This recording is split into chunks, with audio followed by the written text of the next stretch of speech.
Hey everybody, Meredith here for another exciting episode of Website Wednesdays. How is everybody today? Hope you're doing well. Before we dive into our topic on how to think like your website visitors so that your website is more useful to them and ultimately generates more leads, I have a couple of things on my mind that I wanted to talk about. First of all, I had a very interesting time listening to Mark Zuckerberg's testimony yesterday.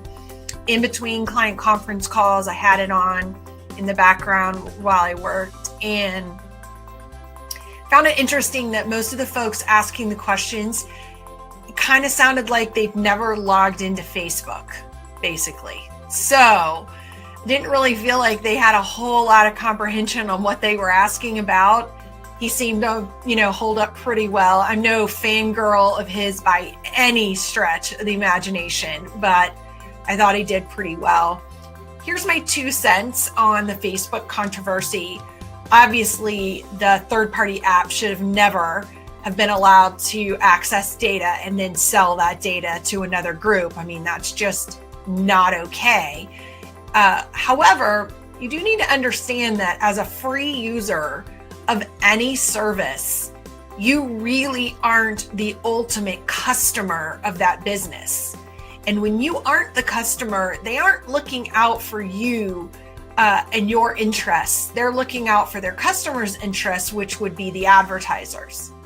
So unless you are willing to pay and become a customer, you have to understand the mentality of the platform that you're using. And that's true on any of the social media platforms, Google, etc. You have to be a paying customer if you want to have certain expectations. So my advice is, if you're on these platforms, don't share stuff that you don't want other people to know.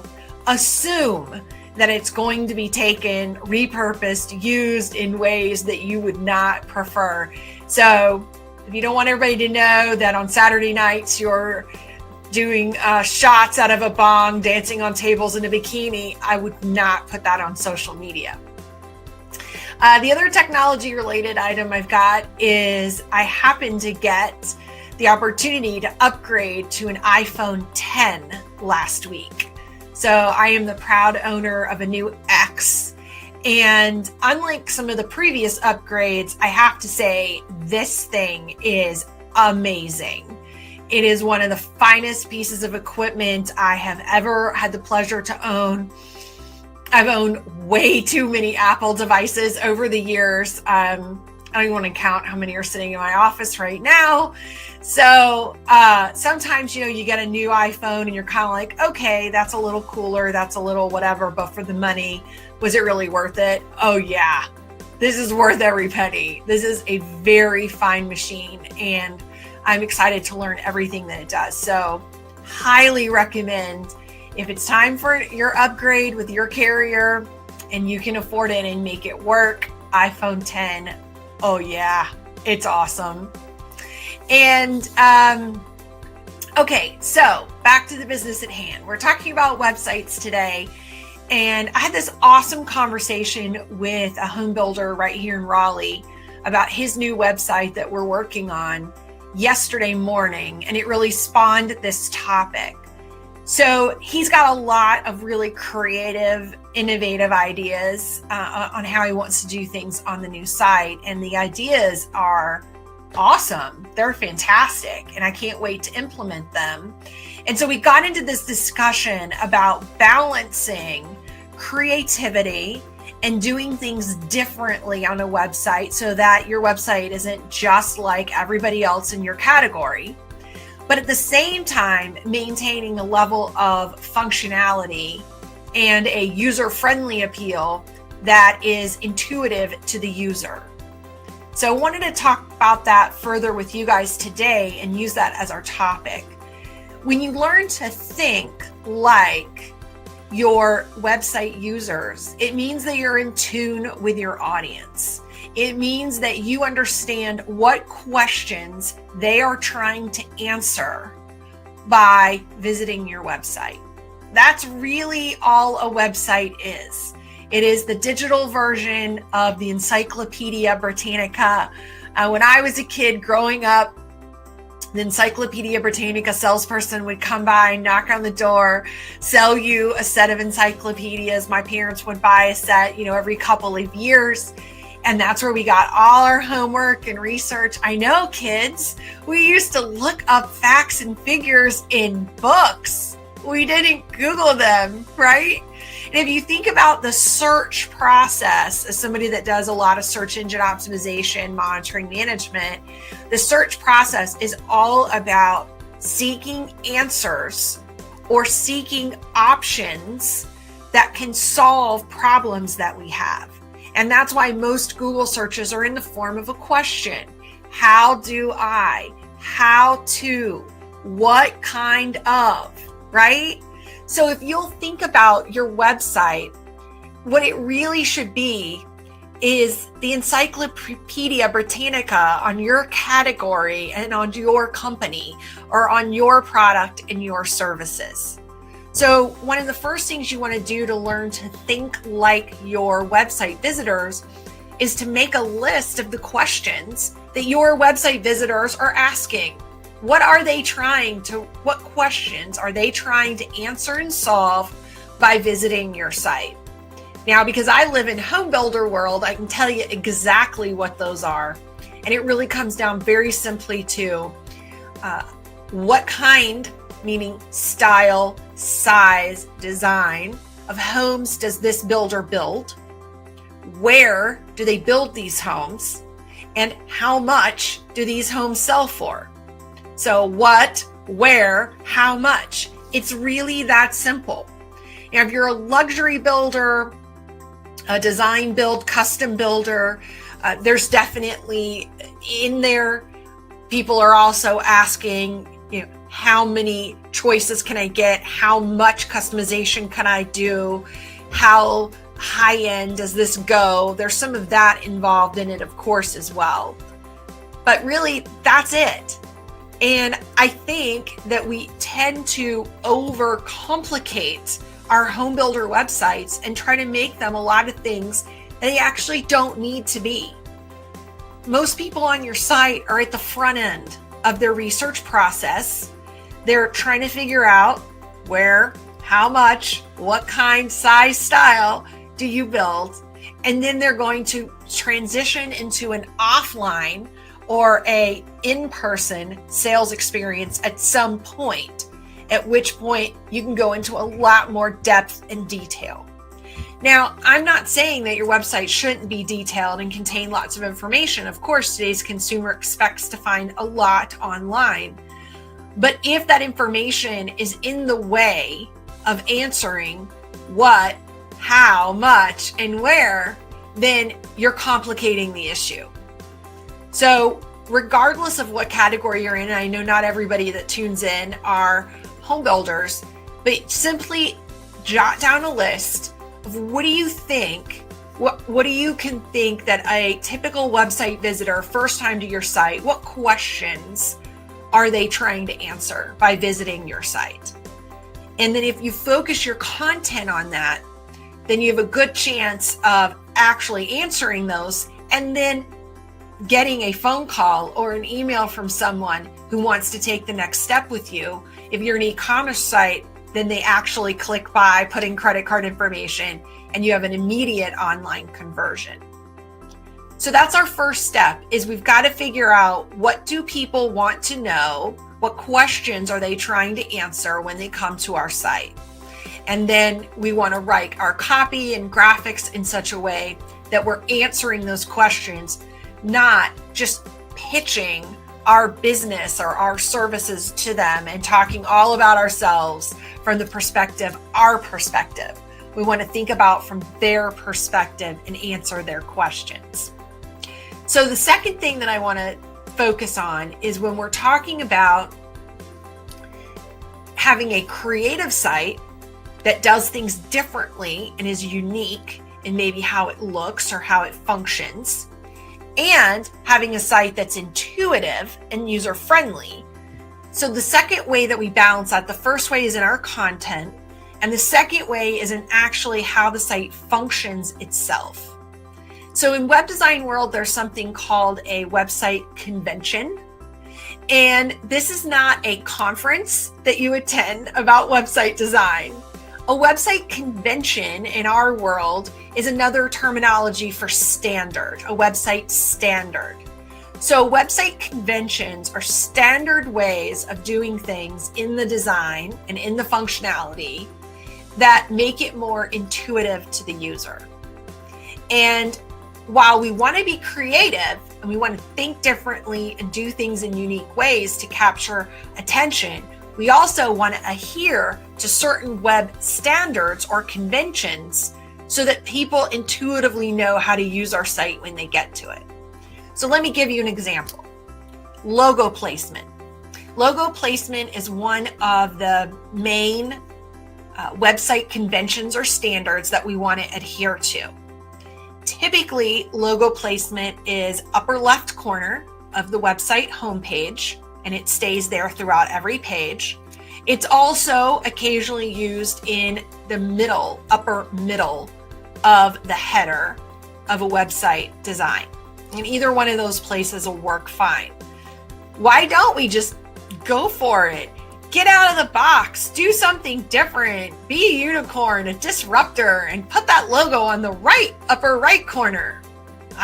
Okay, I'll tell you why. Because when you study the eye tracking patterns of people on a website, they typically go in a Z pattern, a Z pattern. So if you imagine the letter Z on your monitor, your computer screen, the first place they look, upper left, and then they go across, left to right, across the top. So that's why the logo in the center is also very workable. But if you go upper right, you've now gone to the third place as they scan across that their eyes are looking. The logo is used for what we call site ID. Site ID. So basically what most people do, they get to a website, their eye is first upper left, looking at the URL, confirming they typed it in correctly, that it loaded correctly, that they're on the site they're looking for. Then they immediately look down, and if by having the logo top left, that site ID is immediately established. So that site ID says, yes, Cousin's Maine Lobster. This is exactly where I meant to be. I typed it in, it loaded correctly. Here's their logo. I see the site ID. I'm in the right place. So that's why we put that there. And that's one of our website conventions. So in balancing creativity in your design and functionality, we want to be creative, but we want to adhere to these conventions. Okay, let me give you another one. A second one for you is where we put the contact us or the request info or the book now or register here, whatever your contact us button. The standard for that is upper right corner. So it's the opposite corner to the site ID. Because think about it. If you put it upper left corner where the logo typically goes, is someone ready yet to request information if that's the first thing that they see? Let's say we're just going to be so creative. We're going to be so different. We're going to put it over here. Well, I'm not ready yet. I haven't scanned enough to the page. I don't know if I want to do contact us yet. I'm still trying to figure out if I'm on the right page to begin with. So we typically put that opposite the logo upper right. And sometimes we'll make it into a button, or we'll put a highlight behind it, or when your mouse rolls over it, some action will occur on the screen so that, it catches your eye. And so that's another example of a website convention that's important that you adhere to, because you want people to know where to contact you. And you want that consistent on every single page. Typically, above contact us, we'll do a phone number or a live chat icon or something like that, so that if you go to contact us because you're considering submitting a lead to the website, and you want an even faster response, then we'll put the phone number or we'll put the live chat right there, because those are even better than an email any day of the week in terms of lead generation. So that just gives you 2 examples right there. If you're just joining in, we're talking about website design today and how to make it more intuitive for your visitors, and how you strike a very fine line between super creative, way out there, really cool, different, unique website, and my website users have no idea how to use this. I don't even know where to begin. And we're talking about using web conventions or standards as a way to make sure that your really unique, super cool, different website design still functions in a way that people expect it to. All right, so if you're worried that your website isn't functioning the way people expect it to, or you want to get a feel for how it's functioning, there's some really cool tools out there that will show you a heat map of your website page. I'm originally from Orlando, Florida, and it kind of looks like one of those hurricane weather maps when a hurricane is on its way, you know, with the dark red and the green and the bands of blue and so forth. Kind of looks like that. So some of the tools that will give you click tracking in the form of this heat map for your website page. Hot jar, like a hot jar of honey, except it's just hot jar, right? Crazy egg, like scrambled egg, crazy egg. Those are probably the top 2. Very inexpensive tools, very easy to use. You put your website address in, hit go, and they'll conduct an analysis for you and show you the click patterns on your site. And this heat map, it's kind of a visual representation of where people click. So the more they click, the more red is in a particular area. So it really shows you visually how people are using your site. Almost every single time I do one of these, the heat map pattern comes out in the same Z pattern, the letter Z, that I've been describing to you. So people start upper left, they go across the top, then they go down diagonal, then they go back across the bottom, just like a letter Z. So part of what we want to do when you do what's called a wireframe, which is the layout of your homepage design, is we want to follow that Z pattern, and we want to put our most important information at the points of those connections so that we make sure that people see it. So if you're wanting to analyze how your site's being used, and let's say you have a call to action for a new model home that you're about to release, and it just doesn't seem like you're getting a lot of response on it. Put your website through one of these heat mapping and analysis websites, and it'll show you if anybody's clicking on it. And if they're not clicking on it, it's likely the location of it on the page. It could be the design of the graphic, but there's something that's preventing the visitor's eye from finding that on your page.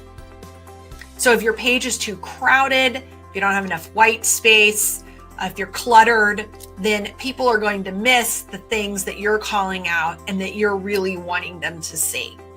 All right, so I see a few people have joined. Hey everybody, glad you're here today. If you've got any questions on website design, just feel free to ask me. I'd love to answer them. You know, and that's what I'm here for today. So we're talking about how to make it user-friendly and how to do it in a pattern that makes sense to your users.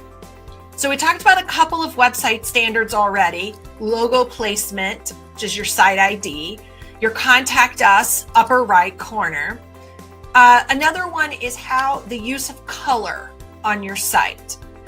Typically, we'll use a combination of 2 to 3 main colors throughout the site. That's in addition, a lot of sites these days are on a white background, and then we'll use 2 or 3 colors. And so every time you have a button that you want people to click on, it's like a call to action button, then that should be the same color throughout. So like, let's say you pick bright green. We'll go with a spring color. And you're going to make this particular call to action bright green. Well, what about the other buttons throughout? So the color signals to someone, no matter what page I'm on, if it's bright green, I can click on it and request information or make request a phone call or ask for a brochure or sign up for a DVD or whatever the call to action is, sign up for a newsletter. So your use of color throughout should be very, very consistent. Sometimes we get folks that want the header to be blue on one page and purple on another page and orange on another page, and it ends up looking like a hot mess. So we don't want to do that. We want to be very consistent throughout. And when you deviate from the color pattern, you only do it once. So let's say all of our call to action buttons are bright green, but you've got this new really cool white paper that you're dying for people to download so that they'll call you. And you're going to make that one bright orange, make the button perfect. Then it will really stand out. But you can't make the next one yellow and the next one purple. They all need to be the same theme color throughout. And then if you want to pick one to stand out, we can live with that. That'll work. So color is another way that you remain consistent and you give a site consistency. Okay, so let's talk about the one that I think our clients struggle with the most, and that's navigation. So not only how the navigation looks, but also how you name your navigation buttons. So let's talk about both of those. So right now we're kind of on this cusp of all of the navigation on both desktop and mobile sites functioning like mobile versions. So what I mean by that is when you're on your phone on a website, you ever notice that in order to access the navigation of the website, you have to click on 3 lines on top of each other, 3 horizontal short little lines.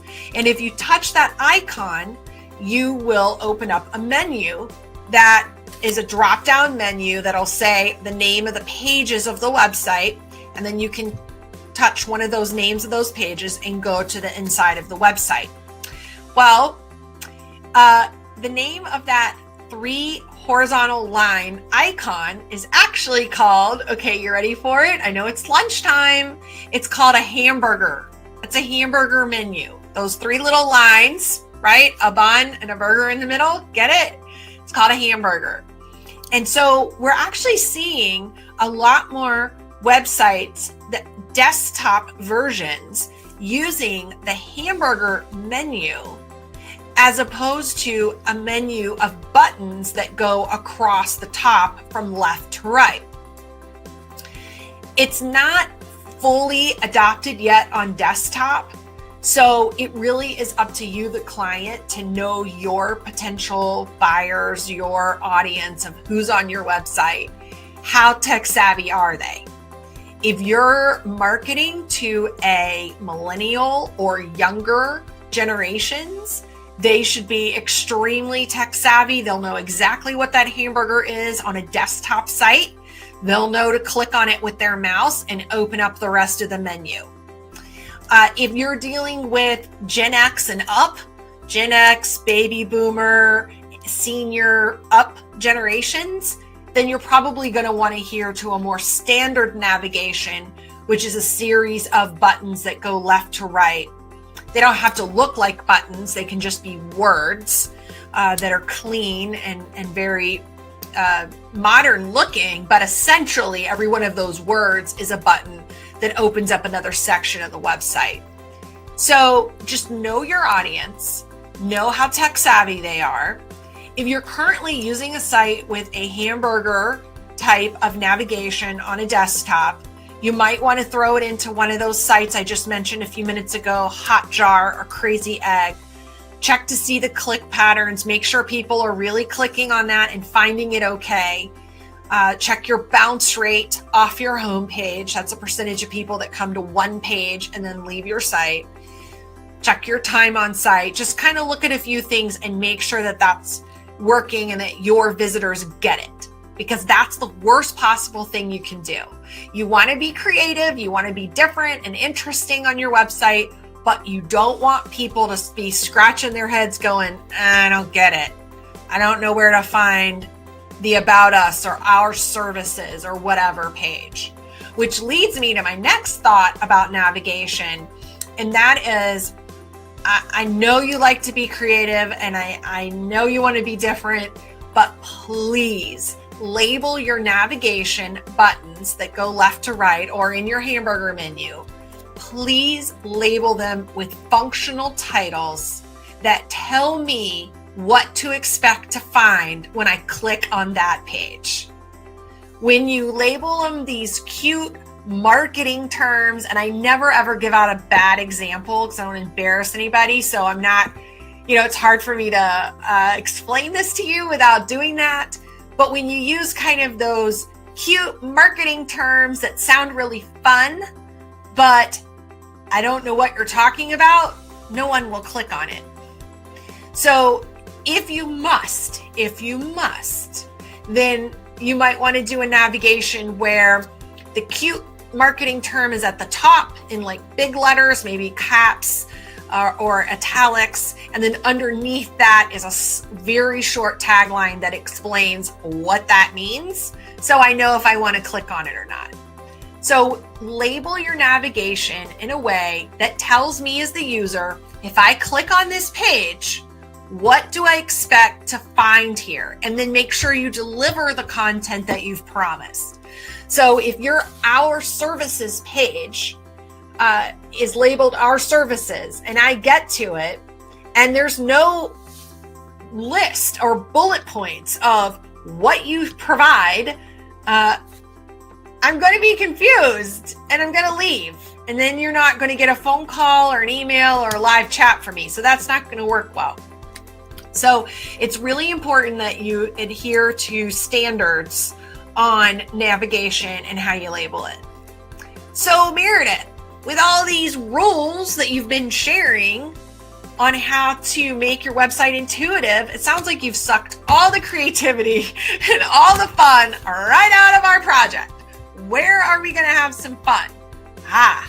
You're going to have some fun with your graphics, with the images you use, with the photography, with the videos that you use, and in the copy. That's where your creativity needs to absolutely soar. So that's where, don't just use the same old stock photo that we've seen a million times, that same couple with the dog in front of a house that doesn't even look like a house that you sell. We've all seen that same stock photo of the retired couple playing tennis. It's just the same one over and over again. On the functionality side, let's do things in a way that makes sense and is intuitive. But on the graphics and in the copy, that's where you want to be unique. Now, the challenge with that is that's going to cost some money. That means you can't just buy a $1 stock photo because that's the same one everybody else has bought. You're going to need a budget to either shoot your own photography, which is the gold standard, so you have your own pictures and of your products, or you got to be willing to spend some money on some top-notch stock photography that does not look like stock photography. Same thing with graphics and infographics, flyers. That's where you need to let your creativity absolutely unleash itself and put it into creating that content that is unique and interesting. But let's leave the functionality of the website alone so that it operates in a way that makes sense. Okay. Hey, Angela. Hey, Mike. Hey, Tice. Glad you guys are here. Angela commented in, yep, functional, understandable titles are so important, right? So we've got to know what's on the page. Hello. If I'm going to click on it, I need to know what to expect on the page. And that's really key. All right. So we've been talking about how to make the website creative and interesting, but yet intuitive to the user. So the first thing we said was, one, make a list of questions that your website visitors are trying to answer by visiting your site. And if you're a home builder, that's really simple. They're trying to answer 3 questions, and that is, what kind of homes do you build in terms of size, style, design? Where do you build them, and how much are they? That's what I need to know. Now, once I get further into the home buying process and I've already met with an on-site agent, I might be coming back to your site, and that's where I want to know things like included features and design studio opportunities and financing and warranty and all that great stuff. All of that belongs on the site.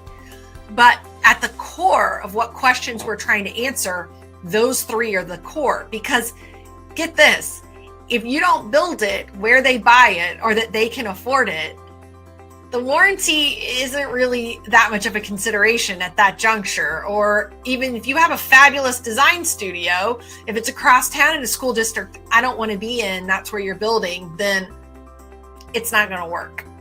So that's why I focus on those 3 questions. So make a list of the questions that your website needs to answer for your visitors. Then you want the design to adhere to the standards or the website conventions. It's another word for standards that are typical. That's logo placement, that's use of color, that's consistent font usage, size, and style throughout. That's consistent use placement of the contact us button.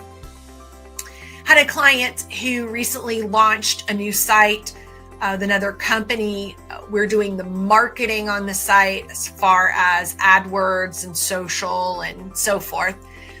And when you get to a community page, the sub-navigation to learn more about the sitemap, the hours, the model home, the directions, all of that is not directly under the name and logo of the community. It's all the way across the page against the far right. And the fact of the matter is your eye is never going to travel over there. So flow and placement of objects basically in a grid pattern without looking like one big giant set of rectangles on the page, which is kind of hard, but is really important. So that's another convention, is the flow of the information on the page. So that's where the heat map websites can be really helpful to you, so you can learn how do people flow on this page, and you'll get a much, much better feel for it. All right, so that's it. Yep, 1:33. I got to get back to work, and so do you. I hope that I've helped you today to strike a balance between being creative, but yet functional with your website, giving you some tools that you can test out your site and see how it's performing now.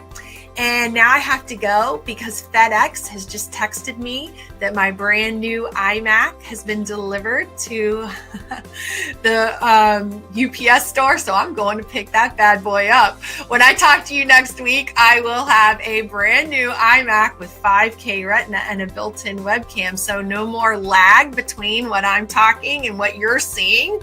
Awesome. And no more crashing when I'm trying to create proposals like happened yesterday. So I gotta go. I'll see you guys later. I hope you have a great week. Talk to you soon. Bye.